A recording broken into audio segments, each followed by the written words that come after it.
حضرت ابو عباس احمد بن منصور رحمۃ اللہ تعالی علیہ کو انتقال کے بعد کسی نے خواب میں دیکھا کہ وہ سر پر موتیوں کا تاج سجائے، جنتی لباس میں ملبوس، شیراز کی جامع مسجد کے محراب میں کھڑے ہیں۔ خواب دیکھنے والے نے عرض کی ما فعل اللہ بکا، یعنی اللہ پاک نے آپ کے ساتھ کیا معاملہ فرمایا؟ تو فرمایا کہ میں کثرت سے درود شریف پڑھا کرتا تھا، یہی عمل کام آ گیا، اللہ پاک نے میری مغفرت فرما دی اور مجھے تاج پہنا کر جنت میں داخل کر دیا۔ کیا بات ہے درود پاک کی! آپ یقین کریں، اگر میں آپ سے یہ کہوں کہ زندگی میں ایک مسلمان ہونے کی حیثیت سے اگر آپ اپنی خواہشات، اپنی ڈیزائرز کیا کیا ہیں لکھیں ذرا، کہ مجھے دنیا میں کیا چاہیے، مجھے مرتے وقت کیا چاہیے، قبر میں کیا چاہیے، مرنے کے بعد محشر کے دن میں کیا چاہتا ہوں، کبھی اکیلے بیٹھے نا تو لکھیے گا، ٹھیک ہے؟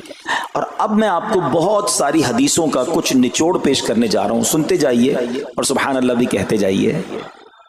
اگر آپ روزی میں برکت چاہتے ہیں تو درود پاک پڑھیے، اگر آپ بیماری سے شفا چاہتے ہیں تو درود پاک پڑھیے، اگر آپ ذلت و رسوائی سے بچنا چاہتے ہیں تو درود پاک پڑھیے، اگر آپ عزت میں اضافہ چاہتے ہیں تو درود پاک پڑھیے، آپ مصیبتوں اور پریشانیوں سے بچنا چاہتے ہیں تو درود پاک پڑھیے، مرتے وقت کلمہ پڑھنا چاہتے ہیں تو درود پاک پڑھیے، مرتے وقت آقا کا دیدار کرنا چاہتے ہیں تو درود پاک پڑھیے، آپ یہ چاہتے ہیں کہ آقا اپنے مبارک ہاتھوں سے قبر میں اتاریں تو درود پاک پڑھیے، اپنی قبر کو نور مصطفیٰ سے جگمگانا چاہتے ہیں تو درود پاک پڑھیے، قیامت کے دن نبی پاک کے پرچم تلے اٹھنا چاہتے ہیں تو درود پاک پڑھیے، آقا کے ہاتھوں جام کوثر پینا چاہتے ہیں تو درود پاک پڑھیے، اور سنیے آقا کے ساتھ جنت میں جانا چاہتے ہیں تو درود پاک پڑھیے، مدینے جانا چاہتے ہیں، بار بار جانا چاہتے ہیں تو درود پاک پڑھیے، اور زندگی میں دیدار مصطفیٰ کرنا چاہتے ہیں تو درود پاک پڑھیے۔ کچھ باقی رہ گیا؟ اللہ اکبر یا رسول اللہ، مجھے بتائیے اور کچھ باقی رہ گیا ہے؟ ایک مسلمان ہونے کی حیثیت سے what ever I need in دنیا اور ان ہیئر آفٹر، دنیا اور آخرت میں جو کچھ چاہیے، روزی برکت والی، زندگی عزت والی، پریشانیاں دور ہو جائیں، بیماریاں دور ہو جائیں، ذلت اور رسوائی سے بچا رہوں، ایمان والی موت ملے، جب تک زندہ رہوں مدینے آتا جاتا رہوں، آقا کی دید کرتا رہوں، آقا جنت میں ساتھ لے جائیں۔ اب کچھ باقی بچتا ہے؟ اب یقین کریں میں نے اپنی طرف سے نہیں بتایا یہ، جن کا کچھ مطالعہ ہے تو ان کو یاد آ رہا ہوگا کہ اس ہر جملے کے پیچھے کوئی نہ کوئی ایک روایت یا کوئی نہ کوئی حدیث موجود ہے، یعنی یہ سارے انعامات دنیا کے، قبر کے، حشر کے، یہ سارے انعامات نبی پاک نے درود پاک کی فضیلت میں بیان فرما دیے ہیں۔ یہ ایسے ہی شاعر نے نہیں کہا کہ ہر درد کی دوا ہے، صلی علی محمد، تعویذ ہر بلا ہے، صلی علی محمد صلی اللہ علیہ وسلم۔ پھر کیوں نہیں پڑھتے؟ یعنی اتنے سارے مسئلے حل ہو جائیں ایک ہی وظیفے سے۔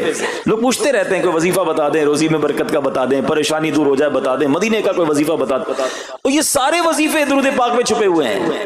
پکڑ لو نا درود پاک، پھر دیکھیں اس کی کیسی برکتیں آپ زندگی میں دیکھیں گے، آپ کا چہرہ شاش بشاش ہو جائے گا، آپ کی طبیعت فریش ہو جائے گی، آپ کو مزے کو مزہ آ جائے گا۔ بس درود پاک کی کثرت پڑھتے رہا کریں، پڑھتے رہا کریں، انشاءاللہ برکتیں ہی برکتیں۔ میں بھی نیت کروں، آپ بھی نیت کریں۔ ایک اور خوبصورت بات بتاؤں، جو بڑی خوبصورت آیت ہے، میں سمجھتا ہوں شاید دنیا بھر کے عاشقان رسول کو یہ کم از کم آیت تو سب کو یاد ہوگی۔ کون سی آیت؟ ان اللہ وملائکتہ یصلون علی النبی یا ایھا الذین آمنوا صلوا علیہ وسلموا تسلیما۔ مل کر درود پاک، اللہم صل علی سیدنا ومولانا محمد طب القلوب ودوائها وعافیت الابدان وشفائها ونور الابصار وضیائها وعلی آلہ وصحبہ وبارک وسلم۔ اب یہ جو آیت درود ہے نا، شعبان کے مہینے میں نازل ہوئی ہے، تو چلو نیت کر لیں انشاءاللہ اب سے روزانہ کثرت سے درود پاک پڑھیں گے انشاءاللہ۔ آئیے مل کر محبت کے ساتھ ایک بار پھر درود پاک، صلو علی الحبیب صلی اللہ تعالی علی محمد صلی اللہ علیہ وسلم۔ مشہور صحابی حضرت ابو ہریرہ رضی اللہ تعالیٰ عنہ فرماتے ہیں کہ ایک مرتبہ میں رسول اکرم نور مجسم صلی اللہ تعالی علیہ وآلہ وسلم کی اقتداء میں نماز عشاء پڑھ کر واپس جا رہا تھا۔ میں نے دیکھا کہ ایک عورت اپنے آپ کو پوری طرح ڈھانپ کر سڑک کے ایک کنارے پر کھڑی ہے اور اس نے مجھے پکارا کہ اے ابو ہریرہ ذرا میری بات سنو. آپ کہتے ہیں میں قریب گیا, میں خلاصہ عرض کر رہا ہوں. تو اس عورت نے کہا کہ مجھ سے بہت بڑا گناہ ہو گیا ہے, کیا میری توبہ قبول ہوگی؟ حضرت ابو ہریرہ نے اس سے سوال کیا کہ کیا گناہ ہو گیا؟ اس نے گناہ کی تفصیل بتائی, کافی بڑا گناہ تھا. آپ نے کہا کہ تو ہلاک ہو گئی اور تو نے دوسروں کو بھی ہلاکت میں ڈال دیا, اتنا بڑا گناہ کیا, اب تم توبہ کی امید رکھتی ہو؟ اللہ پاک کی قسم تیری توبہ قبول نہیں ہوگی. جب آپ نے یہ کہا تو وہ عورت خوف خدا سے کانپنے لگی اور اتنا زور سے کانپی کہ کانپتے کانپتے وہ بے ہوش ہو گئی. آپ نبی پاک کی بارگاہ میں آ گئے. اب آپ کو خیال آیا کہ یار میں نے اس کو کہہ تو دیا, مگر میں نے اللہ کے نبی صلی اللہ تعالی علیہ وسلم سے مشورہ تو نہیں کیا, پیارے آقا سے پوچھا تو نہیں. اب آپ نبی پاک علیہ الصلوۃ والسلام کی بارگاہ میں آئے اور آقا سے عرض کی کہ حضور ایسا ایسا ہوا اور ایک عورت مجھے ملی اور اس نے مجھے اپنا گناہ بتایا. میں نے کہا اتنا بڑا گناہ, اب تیری توبہ قبول نہیں ہوگی. اللہ اکبر. جب نبی رحمت شفیع امت صلی اللہ تعالی علیہ وسلم نے یہ بات سنی تو فرمایا انا للہ و انا الیہ راجعون. اے ابو ہریرہ تو خود بھی ہلاک ہوا اور تم نے اس عورت کو بھی ہلاکت میں ڈالا, کیا تمہیں اللہ پاک کا یہ فرمان یاد نہیں؟ پھر نبی پاک علیہ الصلوۃ والسلام نے قرآن مجید فرقان حمید کی یہ آیت تلاوت کی. ذرا غور سے تلاوت سنیے گا. اللہ کریم ارشاد فرماتا ہے بسم اللہ الرحمن الرحیم الا من تاب وآمن وعمل عملا صالحا فأولئك يبدل الله سيئاتهم حسنات وكان الله غفورا رحيما. ترجمہ کنز العرفان. مگر جو توبہ کرے اور ایمان لائے اور اچھا کام کرے تو ایسوں کی برائیوں کو اللہ نیکیوں سے بدل دے گا اور اللہ بخشنے والا مہربان ہے. حضرت ابو ہریرہ نے جب یہ آیت کریمہ سنی اور پیارے آقا علیہ الصلوۃ والسلام کا یہ فرمان سنا تو آپ کو احساس ہوا کہ میں نے غلط مسئلہ بیان کر دیا ہے. آپ پر یہ احساس اتنا غالب ہو گیا کہ آپ مدینہ منورہ کی اب گلیوں میں آواز لگانے لگے. ایک عورت نے مجھ سے رات ایک مسئلہ پوچھا تھا, کوئی بتا سکتا ہے وہ عورت کون ہے؟ آپ سارا دن مدینے کی گلیوں میں آواز لگاتے رہے, مجھے اس عورت کا پتہ بتاؤ جس نے مجھ سے مسئلہ پوچھا تھا. اب رات ہوئی تو وہ عورت آپ کو کل والی جگہ پر پھر کھڑی مل گئی. آپ فوراً اس عورت کے پاس پہنچے, اسے نبی پاک کا فرمان سنایا اور کہا تمہیں مبارک ہو, اگر تم توبہ کرو گی تو اللہ تمہاری توبہ قبول فرما لے گا. اب یہ عورت اتنی خوش ہوئی کہ مارے خوشی کے کہتی ہے کہ میرا ایک باغ ہے, میں نے اپنے گناہ کے کفارے میں وہ باغ راہ خدا میں صدقہ کر رہی ہوں. یہ پورا باغ ہے ابو ہریرہ, میں اللہ کی راہ میں صدقہ کرتی ہوں. اللہ اکبر. اے میرے پیارے اسلامی بھائیوں, اس ایک واقعے میں ہمارے لیے بہت کچھ ہے. پہلے تھوڑا سا تربیت کے مدنی پھول ذرا سمجھیے کہ اتنی بڑی ہستی ہے سیدنا ابو ہریرہ رضی اللہ تعالیٰ, لیکن جیسے انہیں پتا چلا کہ میں نے یہ مسئلہ تو بیان کر دیا ہے مگر نبی پاک علیہ الصلوۃ والسلام سے پہلے اس کا حکم تو پوچھ لیتا, یہ ہمیں کیا درس دے رہا ہے کہ بغیر علم کے اپنی طرف سے شرعی مسئلہ بیان نہیں کرنا چاہیے. جو بغیر علم کے دینی مسئلے بتاتا ہے وہ خود بھی ہلاک ہوتا ہے اور دوسروں کو بھی ہلاکت میں ڈالتا ہے. ہاں میں بتاتا ہوں نا اس کا مسئلے کا حل کیا, حالانکہ خود کہیں پڑھا نہیں ہوتا. تو جب تک آپ کو علم نہیں ہے, آپ جانتے نہیں ہیں, تو کسی مسئلے کو بیان نہیں کرنا چاہیے. دوسری بات کہ اگر خدا نہ خواستہ کوئی غلط مسئلہ بتا بیٹھا یا بتا تو درست رہا تھا, بتاتے بتاتے غلطی کر بیٹھا, تو اسے چاہیے کہ ازالہ کرے, فوراً اس کا جو بھی ازالہ بنتا ہے وہ کرے. سیدنا ابو ہریرہ رضی اللہ عنہ کا ازالہ تو دیکھیں کہ آپ کو جیسے ہی پتا چلا کہ اصل مسئلہ یہ ہے, اب آپ مدینے کی گلیوں میں صدا لگا رہے ہیں, تلاش کر رہے ہیں, پورا دن ڈھونڈتے رہے اس خاتون کو کہ میری سے غلطی ہو گئی, میں نے اس کو غلط مسئلہ بتایا, تاکہ اس کو تلاش کر کے اس کو درست مسئلہ بتایا جائے. اللہ اکبر. صحابہ کرام کی ادائیں بھی کتنی نرالی ہوتی ہیں, اللہ ان کا صدقہ عطا فرما دے. اب ہوتا کیا ہے کہ کبھی کوئی غلط مسئلہ بیان ہو گیا یا بیان میں, مشورے میں, درس میں کوئی غلطی ہو گئی, غلطی پتہ چل جائے, اب شرم آتی ہے کہ کیسے کہوں مجھ سے غلطی ہو گئی ہے, میں تو اتنا بڑا مبلغ بن کے گیا تھا, میں نے تو جناب اتنے پبلک میں بیان کیا تھا, اب میں کیسے بتاؤں کہ جناب میں نے یہ غلط پڑھ دیا یا غلط بیان کر دیا. حضرت ابو ہریرہ سب سے زیادہ جن کو حدیثیں یاد ہے, مگر سچ بتائیں بات سمجھنے والی پتہ کیا ہے, جو لوگ یہ سمجھتے ہیں نا کہ یار غلطی ماننے سے عزت کم ہو جاتی ہے, سچ بتاؤ آج 1450 سال بعد حضرت ابو ہریرہ کا یہ واقعہ سن کے ہمارے دلوں میں ان کی عزت کم ہو رہی ہے, بڑھ رہی ہے؟